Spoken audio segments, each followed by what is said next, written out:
Hey guys, welcome back to the channel. Today we are back with part 8 of reacting to your football hot takes. No more funny business, guys. No more of these intros where I'm just yapping for minutes on end. This is a serious football channel. So with that being said, we're gonna get right into it. I appreciate everybody who submitted their hot take, and yeah, let's go. The first take we have here is if Modric and Kroos win this year's UCL, they will have undoubtedly surpassed Xavi and Iniesta. Absolutely the fuck not. Real Madrid fans currently and historically have a lot of bragging rights over Barcelona. I'll admit that. They obviously have more UCLs, they have more league titles. Currently they're in the UCL final, they're going to get Kylian Mbappe, they have the better team, they have the better manager, they have more money. So there's a lot of things they can hold over Barca fans' heads. This will never be an argument you're going to win. Never. Modric and Kroos are fantastic players. Two of the best midfielders, not just of this generation, but of all time in my opinion. They're amazing. But you're putting them up against the two best midfielders of all time. And Kroos and Modric could win 20 UCLs together. It will not change my opinion. Because it's almost, I don't want to sound corny, but it's almost like you have to watch it to know. If you know, you know. If you watch Xavi and Iniesta in their prime, you know they dominated games the way that Modric and Kroos never did. And that's not an insult to Toni Kroos and Luka Modric, who are fantastic players like I said. That's just a compliment to Xavi and Iniesta. Because I watched Xavi and Iniesta in Wembley in 2011. I watched him in Rome in 2009. Completely, like, it was a masterclass, bro. I've never seen Luka Modric and Toni Kroos do that. Here is how good Xavi and Iniesta were. People actually thought that Lionel Messi, the only reason why he was good was because of these two guys. Again, we're talking about Lionel Messi, the greatest footballer of all time, that even a blind man can see has more ability than any player ever. And people actually thought that the only reason he was so great was because of those two guys behind him. No one ever said, oh, Ronaldo's only good because he has Kroos and Modric. No one ever said that. And, you know, when it comes to trophy cabinet, that is great. But then again, Xavi and Iniesta did win a World Cup together. And they won 2 Euros together. And again, I understand that Modric and Kroos, unfortunately, were not born in the same country. Because I'm sure if they were born either, if Modric was born in Germany or if Kroos was born in Croatia, they probably would have won a Euro or World Cup together. That's how good those two guys are. But when you're comparing them to Xavi and Iniesta, again, I think Kroos and Modric are the second best midfield tandem of all time. But we're going up against, again, like I said, the undisputed #1 tandem. And, you know, take Barca fans and Real Madrid fans out of it. Because I think most Real Madrid fans are obviously going to say they're going to back their guys, Modric and Kroos. And most Barca fans are going to back Xavi and Iniesta. Ask football fans that are over the age of 15, that actually got to watch Xavi and Iniesta in their prime. Ask them. Ask Juve fans. Ask AC Milan fans. Ask Inter fans. Ask Bayern Munich fans. Ask Man United fans. They will tell you. Ask Rio Ferdinand. Ask any of those guys. Ask any of those foreign players that went up against Xavi and Iniesta. And ask them how much of a nightmare it was to mark those two guys. It was something like I've never seen before, man. And these two guys are, to me, again, Xavi, I criticize him a lot as a coach. As a player, there was no one like him. And Iniesta, as a player, there was no one like him. Again, Kroos and Modric may have those moments of individual brilliance, like we saw Luka Modric a couple years back. That Trivela pass to Rodrigo against Chelsea. That was insane. This year, Toni Kroos playing that ball to Vinicius Jr. in the first leg against Bayern Munich. They have those moments. But as a tandem and like just making magic happen, again, we saw it at Barcelona and we saw it on the Spanish national team. These guys, like, again, Modric has a Ballon d'Or, and yes, and Xavi never won one. That's great. These guys finished top 3 multiple times. And again, they were going up against simply the greatest player of all time who happened to be their teammate. So to me, again, this is an argument you will never win. Modric and Kroos, I give them all the respect in the world. They are fantastic. And they're going to win more UCLs than Xavi and Iniesta. That's great. That's also a team trophy. And to me, again, I watched them, man. You can't, like, I can't erase that from my memory. I watched these guys, and it could be my Barca colored glasses because, again, I am a Barca fan to my dying days. But these guys are just, they're a level above in my opinion. The next take we have here is Juventus Ronaldo clears PSG Messi. People might be shocked to hear this from me, obviously a Messi glazer, but I actually agree with this. I think Ronaldo at Juventus, I think statistically he was obviously better than Messi, was scoring goals for fun. And I think he looked more comfortable in his role at Juventus than Messi did at PSG. Messi at PSG, to me, I watched him obviously all 2 years he was there. I watched every game he played at PSG. He never really looked comfortable to me. And especially, like, while he was at PSG, he went to the World Cup, and we saw how good he still looked with Argentina, but he never kind of got that. He never kind of had that with PSG. I don't know what it was. Maybe it was the teammates, maybe it was the environment, but he never had that. He could never get that. He could never be the Messi that he was at Barcelona, like, to put it in a more subtle, in a more simple way. But here's what I will tell you. I think they both failed at their ultimate goal.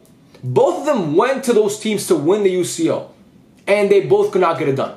Now, I think Ronaldo at Juventus was a little bit better in the UCL than Messi was at PSG because Messi, let's be honest, you guys, even me as a Messi fan, I don't think it was all his fault, not even close to all his fault, because we've seen PSG, they just don't have the DNA or the pedigree to win the UCL. They're bottle jobs and they're an embarrassing club, not just historically, but currently as well. But Messi, bro, like, he didn't show up really against Real Madrid in 2021. Didn't really show up against Bayern Munich last year. Against Real Madrid, missed a penalty. It just wasn't his best. And I think Ronaldo was a little bit better, especially when you see those ties against Ajax. I think it was Porto or Lyon. I forgot which team that he ghosted in one of those, but in the other one he actually played fairly well. So again, I'm going to agree with this. But when I look at their ultimate goal for both of them, which was to win the UCL, I think obviously they both fell short. The next take we have here is Vinicius Jr. is the best and most consistent big game player in the world right now. This is not a hot take at all. This is 100% a fact. Who else is in the conversation? Kylian Mbappe. I mean, he does it at the World Cup, but when it came to the UCL, what did he do? What did he do against Barcelona? He scored 2 goals against Barcelona in the second leg at Montjuic. Good for him. If you watch those games, you know that he actually was not good. He was not great in the second leg in Montjuic. That was mostly Dembele and Vitinha that brought PSV back into that game and kept him in that tie. It was not Kylian Mbappe. And then against Dortmund, what did he do? You're heavily favored in that tie. You're going up against the underdogs of the tournament, and you can't score a goal at home. Again, he hit the post a couple times, but he just wasn't good enough. Erling Haaland, we saw him last year in the UCL. Again, I don't think it's all Haaland's fault. Sorry, I think it's mostly the setup that Pep plays in those big games. But we saw he wasn't great. He didn't show up against Real Madrid in the semifinals. Did not show up against Inter in the final. And this year, man, in the big games, he hasn't really come through. Vinicius Jr. comes through in every single big game. Scored a hat-trick in El Clásico this year. Scored 3 goals against Barcelona in January in the Super Cup final.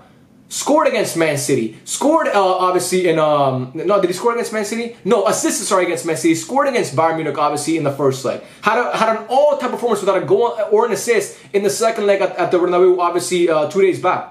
I mean, this guy, when it comes to the big moments, and we've seen it throughout the last couple of years, not just now, against Liverpool last year, at Anfield, coming up huge, against like the year before when they won the UCL, what he did in that game, scoring a goal against Man City in the semifinal last year. I know they lost that tie, but in the Bernabeu, he scored a banger. I mean, when it comes to the big games, Vinicius Jr. is always there. He always delivers. The best big game player and the most consistent big game player in the world right now is 100% Vinicius Jr. So again, this to me is not a hot take. If you watch football, you know for a fact. The next take we have here is Messi underachieved at club level. This shit actually made me laugh, honestly. That's like saying Michael Phelps underachieved at the Olympics. How do you underachieve when you've won every single trophy possible? Messi, like, he's won multiple Copa Reyes. He's won countless league titles. He's won 4 UCLs. He's done everything you want. He's won Club World Cups. He's won UEFA Super Cups. He's literally won every trophy you can win for. You can win at the club level. He's won it, except for the Europa League. But again, that's because he was playing in the UCL. Here's what I think you meant to say. Messi underachieved in the UCL. And still I would disagree with you with that, because again, when you look at Messi in the UCL, he's still the second top, like he's the second top goal scorer of all time. Again, like I said, 4 UCLs, was amazing in 2009, was amazing in 2011, was amazing in 2015, was amazing in 2019, was amazing in 2018. I mean, the guy, Messi, like this whole thing that Messi goes in the UCL is a myth that Ronaldo fans try to spread to belittle him, but that's just not true. But I do think that you could say that Messi, especially later on in his career, he had those chances to maybe go out and get that UCL and like to get Barca their 6th UCL and for him his 5th one, and they just couldn't get it done. Again, obviously Roma comes to mind and Liverpool comes to mind to me. And even 2017 against Juventus, I thought Juventus team was amazing, but you come back against PSG and you can't get it done despite having Neymar and Suarez. And even 2016, the year after you win the treble, you're going up against Atletico Madrid and you can't get that done either. So again, for me, I don't think Messi underachieved, not even close to at the club level. I think that's a crazy thing to say. That's blasphemous, as Stephen A. Smith would say. That is a blasphemous statement.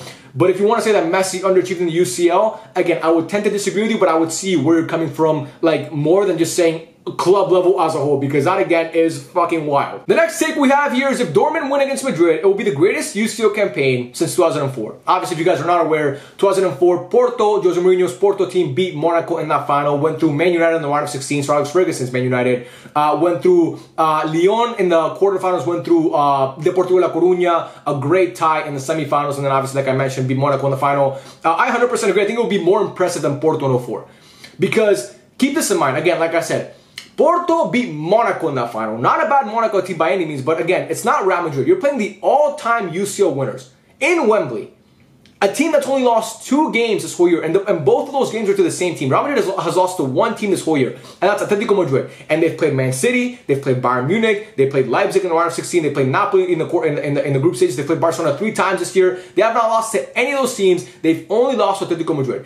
So if you can go into Wembley Stadium, being the heavy underdogs, after beating PSV, which obviously to me is not that impressive, but still, you go through against PSV. When I actually picked PSV in that tie, I picked PSV and they actually went through against PSV. Then you beat Atletico Madrid in the quarterfinals. Then you beat PSG and Kylian Mbappe, the best player in the world in my opinion, in the semifinal. And then you go to the final at Wembley and you can knock out the all-time UCL winners and hand them their first loss in a UCL final since 1981.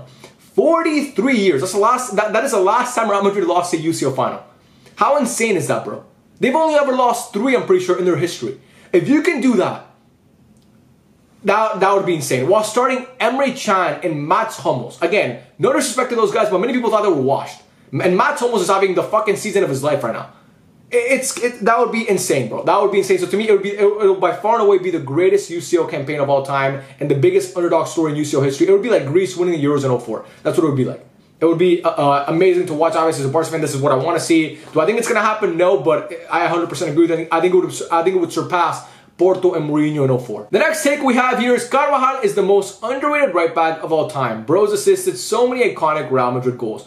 I agree. I think Dani Carvajal has been so consistent for so long. Last year didn't have his best season, but this year has bounced back tremendously. And when people talk about the greatest right backs of all time, they obviously bring up Dani Alves, they bring up Carlos Alberto, they bring up Cafu, they bring up Philip Lahm, they even bring up Gary Neville sometimes, even though I think that's fucking blasphemous. But they bring up all these guys, but they never really bring up Dani Carvajal, who's been a staple for that Real Madrid dynasty, if you want to call it, over like throughout the whole time. I mean, this guy's been there for every UCL win since La Decima. Like, it's insane. Players have come and go. Ronaldo's come and go. Benzema's come and go. Casemiro's come and go. And Dani Carvajal has been there the whole time. And it's been consistent and so good every single time. I mean, this guy, he's a fantastic player. Again, do I think he's the best right back of all time? Not even fucking close. But this guy does have so many iconic moments. And what he did against, in the first, against Bayern Munich in the second leg, a couple days back was tremendous, man. It was tremendous. And what he did throughout, in 2017, he was fantastic in that UCL campaign as well. I mean, that tandem, everybody talks about Marcelo. But the guy opposite of him, obviously, Dani Carvajal at right back, was I'm not going to say just as good because I don't think he was as good as Marcelo, but was, you know, he held his own every single time. So to me, again, like I said, I think Dani Carvajal is extremely underrated because when people talk about the greatest right backs of all time, like I said, they mention all those guys, all those all-timers, but they never really mention Dani Carvajal, and I feel like he should be in those conversations more often, in my opinion. The next take we have here is Gavi being out is one of the main reasons Barca did so bad this season. IMO, he's the heart of the club. I agree, at the same time I disagree. I think Gavi is extremely important to Barcelona. There's a guy who is, like you said, the heart and soul of the team. A guy who tracks back, who's so good defensively, who's just, if he's on your team, you love him, and if he's not on your team, you fucking hate him. And I love that Gavi's on my team. I absolutely adore Gavi. But here's what people do sometimes. We as Barca fans, whenever we have bad seasons, we tend to have this revisionist history. And Gavi got injured, I'm pretty sure he got injured November 20th because it was in the international break. He got injured around Thanksgiving time. I'm 100% sure, confident of that. But keep in mind, in that, like before Gavi got injured, when he was playing, Barca were still going through a dark period. Barca had 3 good games since like from August to December, Barca had 3 good games. Actually 2. I would say Antwerp and Betis. Some people might throw Celta Vigo in there, but I really wouldn't because we were down 2-0 in that game at home. So Betis and Antwerp, and Gavi played most of those games. And we were still not being able to beat teams by over 1 goal. So again, do I think if Gavi was at Barca right now, we would have played a lot better? Yes, and I think he would have helped us so much against PSG in the UCL. He would have been so crucial for us, man, because Gavi's a guy who, like I said, to me, he's one of the best talents in the world. There's a reason why he won the Golden Boy Award, and why, you know, if you put this guy on the market right now, every single team in Europe, even Real Madrid would snatch him up instantly. He's an amazing player. But I think the problems with Barca this season are much bigger than just Gavi being out. Because you can't just, like, we keep pointing to these guys, oh, we lost De Jong, we lost Gavi, we lost Pedri for a couple of weeks, we lost Araujo, we lost Koundé, we lost Ter Stegen. But, like, it doesn't matter, man. The problems with Barca this year are much deeper than that. Again, I think Gavi could have helped us a lot. I think we would have won the league if Gavi would have been healthy throughout the whole season. I'm not saying yes, but I'm also not saying no. But I don't think that, you know, I don't think that Gavi would have been the savior. Like, we wouldn't have won the treble if Gavi stayed healthy because, like I said, even with Gavi, we were struggling massively. The next take we have here is PSG were unlucky not to go through to the final. Who the fuck thinks this? Absolutely not. And you could say I'm a salty Barca fan, and maybe I am. PSG suck, bro. They were lucky to make it to the semifinal. They are not a good team. And we saw that in the semifinal. They got exposed against Borussia Dortmund, a team that you were heavily favored against, and you couldn't even score one goal. You couldn't even score a single goal against Borussia Dortmund. Oh, they hit the post so many times. Okay, cool. What are you going to do? Cry me a river. Here's my tiny violin for you. You hit the post. Give him hit the post Dior. Do they give out that award? I don't know if they do. Like Ousmane Dembele, he's smiling on the bench against Barcelona, and then he goes up against PSG, and like always, he goes back to what he is, which is a ghoster. In big games, he fucking disappears. He disappears. Vitinha did fuck all these guys who showed up against Barcelona because obviously they hate Barca so much, and then against Dortmund, against a team that you were heavily favored against, you can't even score a goal. No, they were not unlucky. They were actually lucky to make it to the semifinal because if Araujo does not get that red card, they would have gotten spanked. They would have gotten spanked on aggregate 5-2 by Barcelona because we outplayed them through 2 legs. We did. Up until I'm obviously not in the second leg, like 20 minutes in, we were outplaying them when we scored that goal. And then Araujo got sent off and it all went to shit. But yeah, PSG were not even close to unlucky to not go through to the final. They were actually lucky to make it as far as they did. The next take we have here is Messi as an individual is bigger than Barcelona as a club. No disrespect intended, Messi is responsible for a lot of the modern fan base of Barca. That last part I 100% agree with. I think most of the Barca fans you see right now, especially that are around my age, 20, 21, 22, they became Barca fans because they were Messi fans first. I became a Messi fan because I was a Barca fan. I'm actually not one of those guys, and I'm not saying that to be cool or anything.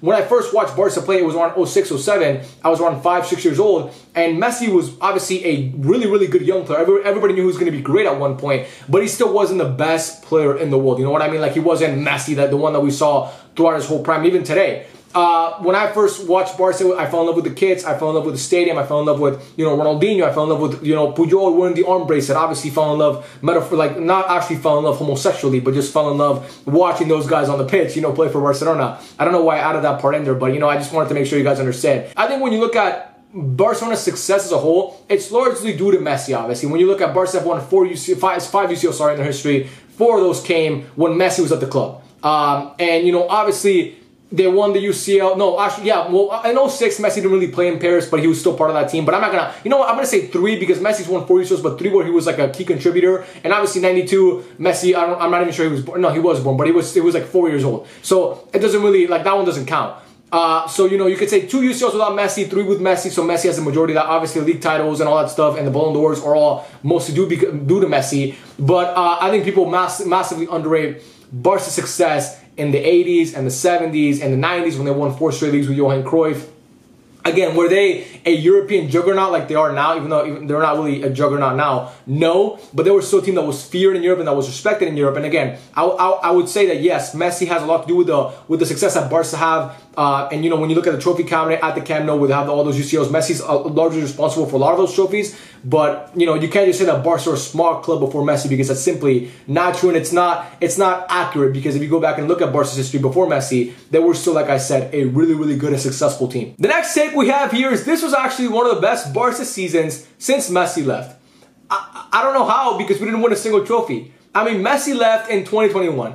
21-22, we won trophyless. 22-23, we won 2 trophies. Super Cup and League.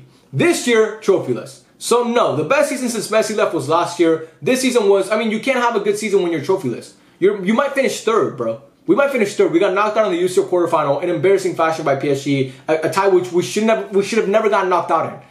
And in the Copa del Rey, you get knocked out by Atletico Madrid, Atletico Bilbao, sorry, who again are not a bad team, but come on, bro. The fashion that you got knocked out in that game, conceding 4, going extra time and just giving up like that, no. Again, the bar is in hell for Barca since Messi left, but this is just, how can you say, what is a success? How can you even quantify that? Because there's no trophies to show for it. If Barca would have at least won, even the Super Cup, I would have said yes. But last year was the best because you won 2 trophies. The year before, no trophies. This year, no trophies. So yeah, again, I don't agree with this at all. Couple more here before we end off the video. Real Madrid is the best club of all time, but Barcelona had the highest peak 2009. I just realized most of this, this video is very Real Madrid Barca centric. I promise you I did not do that on purpose. If you actually go back and look at most of the hot takes that were submitted on the post, there are a lot of Real Madrid Barca ones, so I don't really have many options to pick from. So I'm sorry about that because I don't have a lot of fans of other teams that are not just Barca and Real Madrid. So again, I'm sorry. I promise you the next one we'll try and get some more teams in there. But anyway, I agree with this. Look, me even as a Barca fan, I'm hesitant to say Real Madrid is the biggest club of all time because I always believe that Barca are the biggest club of all time. But I'll concede that point to you if you want, because I think I'm in the minority. I'm in the minority when it comes to Barca being the biggest club of all time. I think 99.9 or 99.8% of football fans would say Real Madrid are the biggest club of all time. So I'll concede that point. But the highest peak of any club in the history of football was Barca in 09 or even Barca in 2011. Barca under Pep is the highest peak that any club team has ever reached.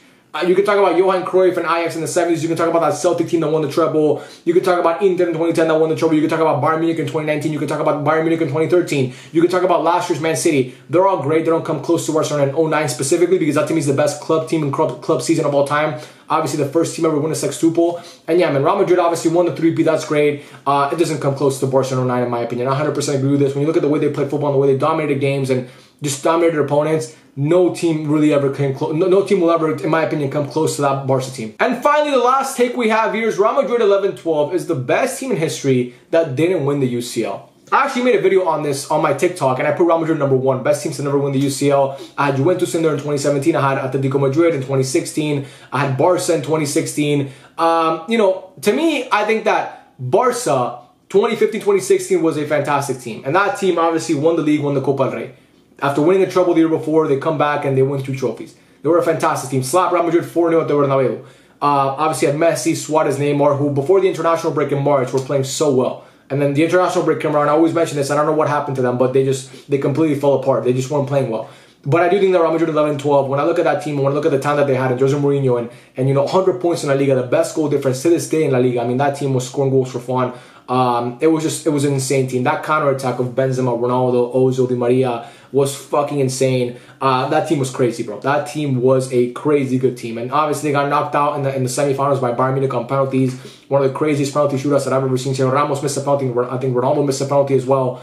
But yeah, man, to me, if I had to say best team to never win the UCL, I'd put 11-12 Real Madrid there at first, even though I put 15-16 Barca behind them in a very close second. But yeah, I would say that I would give you this one, yeah. And that, guys, is the end of the video. I appreciate you guys for watching so much, man. Thank you to everybody who submitted their hot take. If you submitted a hot take and it was not featured in today's video, do not be sad, do not be discouraged, because we'll get many chances to be featured in a hot takes video, I promise you. But yeah, man, thank you guys so much for watching. I love every single one of you, and I'll catch you guys on the next one. Peace out.